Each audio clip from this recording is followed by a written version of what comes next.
It is my pleasure and honor to invite Mr. Asok Kumar.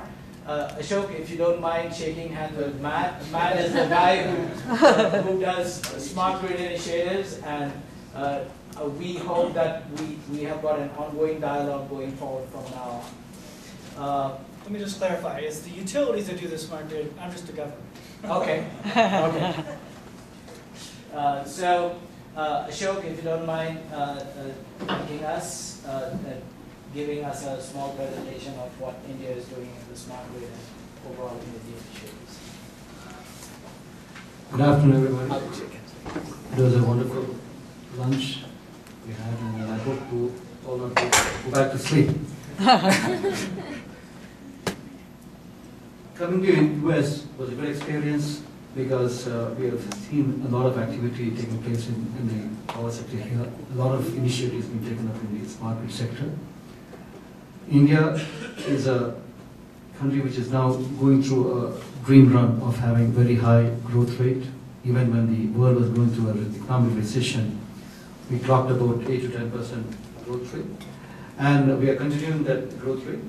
And to sustain such a high growth rate, maybe for another 10 to 15 years, the power sector has also to grow along with that.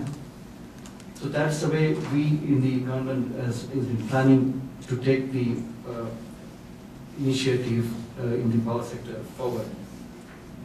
That's where there's a lot of scope of cooperation between India and US. Many of you in the US have been experiencing the expertise of Indian expatriates here and working here. Many other people, Indians, are now working in the IT sector in the US. There is a large reserve of technology-enabled people there in India, and who have come here and gained experience and gone back. And so their services also we are trying to utilize in India for developing sector. India power sector has also a lot of problems, but then there are a lot of positive sides about it also. We have problem of access to many of the villages still not electrified, but we have a lot of towns like Gurgaon and other cities in India where the distribution and transmission losses is less than 5%, 7%. At the same time, we have states or utilities which are having about 60 to 70% losses. That's the range we operate. It's a huge country, a very, very interesting country. And that's where we look forward to learn from your experience and prevent reinventing the wheel, avoid reinventing the wheel. We can leapfrog the technology, of course, with suitable modifications to India. Because in India and US, there's a lot of difference that way. When it's day here, we have night there. That's the type of difference probably that is probably change it. We drive on the left side of the road, you ride on the right side of the road. So when you take car there, probably you have to refit it and change it to the... that type of changes may be required when we take the technology from here. Nevertheless, that's where we have a lot of scope for joining our hands together in partnership for taking the power sector forward. Since my team members, most of them have spoken, and they have experts in their own field of transmission. Some of them are in the regulation, some are in the policy side. They have also said what exactly they have been doing. I'll try to make a very brief presentation giving us the power sector scenario in a nutshell and some of the initiatives we have taken up in this smart grid forum. We have a Ministry of Power. We have the Ministry, the Ministry of Power handles everything related to the power. It includes legal and policy initiatives, R&D, capacity building, financial and technical interventions to improve the distribution efficiency. It works with the policy guidelines laid by the cabinet, which is responsible to the parliament. That's the way of the governance in India. And we have a planning commission, not a statutory body, but a body which has been kept as a think tank for all the policy initiatives in the country. and the standing committees of the Parliament to give directions to the Ministry of Power. It interacts with the Central Electricity Regulatory Commissions and the State Electricity Regulatory Commissions. This is the framework in which the Ministry of Power works, because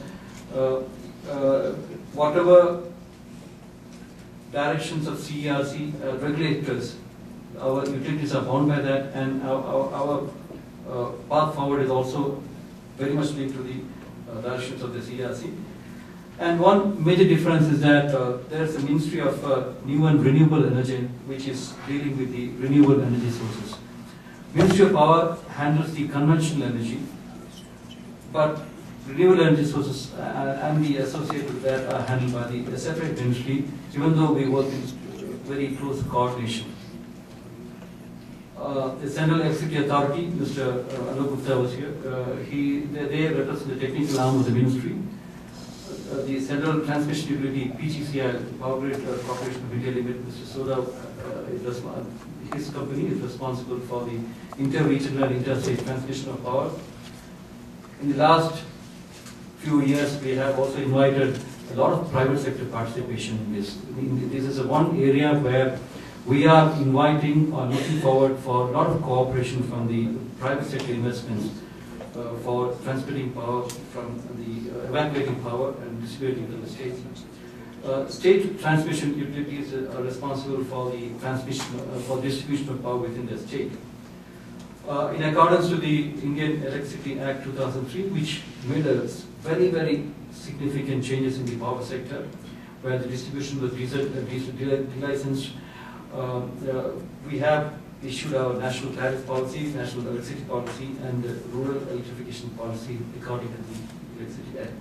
This was one of the major initiatives of opening up the energy sector for for private sector investments in the country.